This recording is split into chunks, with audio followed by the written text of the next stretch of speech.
General science general knowledge bits part 1. జీవశాస్త్ర పితగా పేరు పొందిన శాస్త్రవేత్త అరిస్టాటిల్.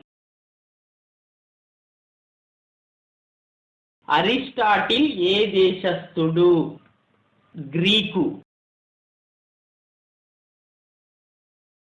గ్రీకు భాషలో బయోస్ అనగానేమి? జీవము. గ్రీకు భాషలో లోగోస్ అనగానేమి? శాస్త్రము. జీవులను గురించి అధ్యయనం చేసే శాస్త్రాన్ని ఏమంటారు? జీవశాస్త్రం, బయాలజీ. బయాలజీ అనే పదాన్ని మొదటిసారి ఉపయోగించిన శాస్త్రవేత్త ఎవరు? Gene Lamarck. అతిమూత్ర వ్యాధి చికిత్సకు ఏ మందును వాడతారు? ఇన్సులిన్. బ్యాక్టీరియాలను సంహరించే సూక్ష్మజీవి నాశకం ఏది? పెన్సిలిన్.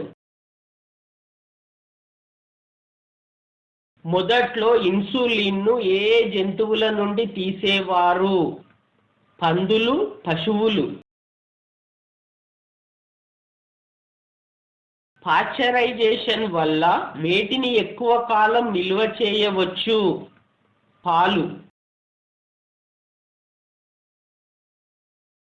పోలియో, క్షయ వంటి వ్యాధుల నుండి మనల్ని రక్షించుకోవడానికి సహాయపడేవి? టీకాలు. అంటువ్యాధులు రాకుండా అడ్డుపడేవి? టీకాలు. ప్రతిరక్షకాలు దేని సంవరిస్తాయి? బ్యాక్టీరియాలను. మొక్కల నుండి ఉత్పత్తి పెరగడానికి ఉపయోగించు పద్ధతి? వర్ణాత్మక ప్రజననము.